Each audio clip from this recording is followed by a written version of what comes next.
and welcome.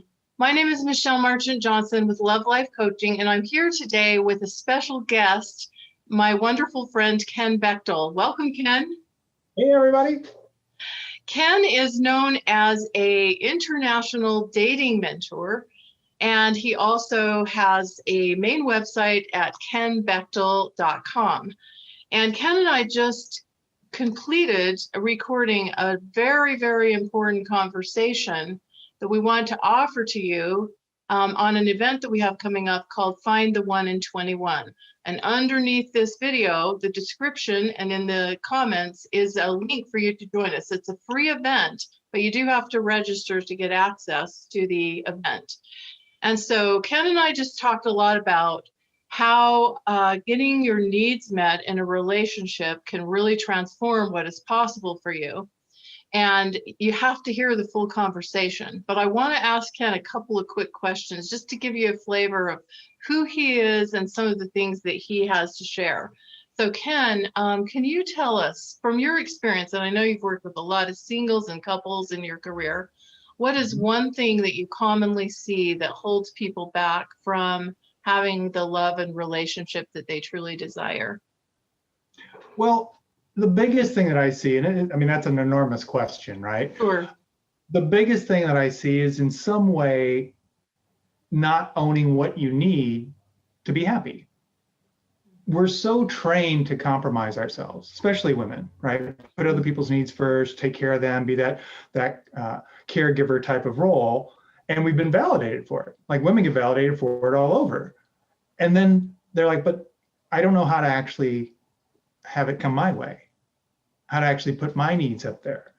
And so what happens is you'll go into a relationship. Of course, there's that instant interest of, oh, we're getting attention and affection and all those things that feel good. But quickly you'll realize it's one way. And like, sure, the fact that somebody's giving you attention, be like, but I feel like I'm doing all the work. I'm the one that's always trying to keep things going, or I'm giving more than I'm receiving. But if we can't ask for what we need, well, guess what? That's going to keep going. Mm-hmm. And pretty soon, what happens? There's this gap. Oh my gosh, this isn't what I need. I can't really tolerate this any longer. And we get to the end of our road. And so one of the things that happens is we have to learn how to set those boundaries so that we know where's that space that I need no matter what. And you have to commit to it for yourself. And that's the challenge, because so many people I always use the example of like a flower blooming. Well, if you think about a flower, let's say it's a rose, right? If there's no blooms on a rose bush, it's pretty boring, right? It's just this thorny green bush. If there's buds on it, it's more interesting. But what do? We look at it and we go, oh, I can't wait till that blossoms. But when it blossoms, it's awesome. Like we stop dead in our tracks. Now, the problem is people are at the bud stage waiting for somebody else to say, I'll take care of you, now you can blossom. Well, they're not going to stop at the bud stage. You have to blossom first. And now they can go, wow, that's incredible and amazing. And I want to support that and continuing to blossom. So that's the challenge, is we think we have to wait until we find the person and then step into our needs and show up, but it never works that way. You have to bloom first. Mm. So say more about this blooming first. Mm-hmm.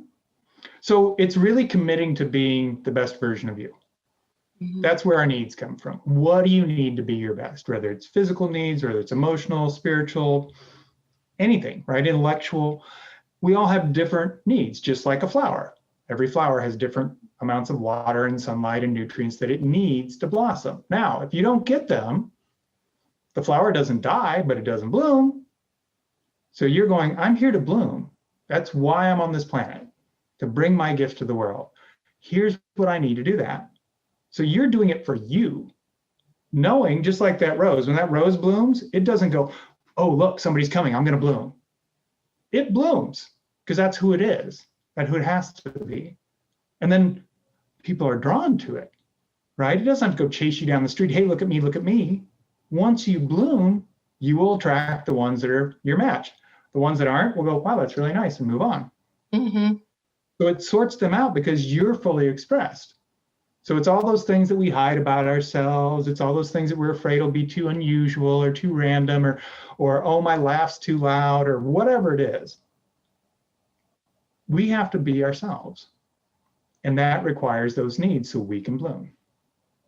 Mm-hmm. Yeah, very powerful concept. And I like the rose bush analogy. I think that works really well. It works really well. So let me add one thing, Michelle. I just thought of this too, because this is so key. Most of us spend our time focusing on the thorns on the rose bush. Ooh, yeah. Get rid of my thorns so somebody will like me. But think about a rose. Roses have thorns. We all know that. But what happens? Once it blooms, we don't care. Everybody's grabbed a rose and pricked their finger. Mm-hmm. They didn't go, I'm never touching a rose again. They're just like, that's the price and it's worth it. And that's what we want to feel. We want to feel worth it. Everybody's got thorns. Mm-hmm. But when you bloom, the thorns become inconsequential. Instead of going, I have to get rid of my thorns first before anybody will like me. But that's what so many people are hearing out there, especially in, all these things that are being thrown out in front of people. Oh, you got to fix your this and get rid of those scars and get rid of this baggage and get rid of this. If you blossom, they become inconsequential. Mm-hmm. Mm-hmm. So this commitment, if there's one thing that people can do to begin on this journey right now, I think it's what you said earlier, where you said you're making that commitment to yourself to be your best self and discovering what you would need in order to be showing up in the world or in a relationship as your best self, and honoring that first for yourself. Yeah. Did I summarize that well? Absolutely. Yeah. So it's getting clear on where you've been compromising you and playing small and not being true to yourself, and then going, I'm committed to not doing that anymore. What would that require? Maybe I need to take care of myself more physically. Maybe I need to take care of myself more and spend time doing my hobbies and my passions, whatever those things are, because we've all done it. We've all hidden away and not been ourselves, or we thought we just needed to do it, just enough to get by. But then the world misses out. So it's that commitment to going, look, I'm doing this for me because that's why I'm here. I don't want to go to my grave, as the old saying says, with my song still inside of me. Mm-hmm. I want to live my life fullest. Because when you're doing that, you won't be so worried about the person you're supposed to meet, because you're gonna be having a great time being the best version of you anyhow. Mm-hmm. Now there's not that, oh my gosh, I got to find that guy so I can blossom. No. You're blooming anyhow. He shows up, he's just the icing on the cake. But if there's no cake, there's no place to put the icing. Mm-hmm. Yeah, beautiful.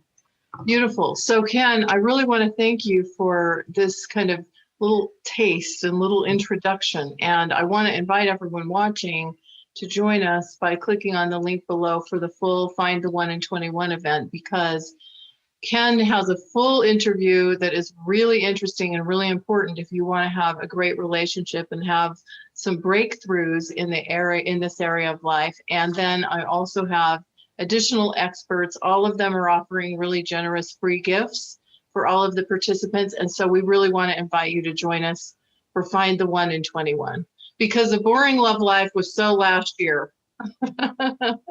So yeah, 2020. Exactly. We're done with that. We're done with that. We're putting that one in the rear view mirror. Yep. Moving forward. So thank you so much, Ken. And for everyone watching, click on the link below and join us for Find the One in 21. Bye for now. Bye.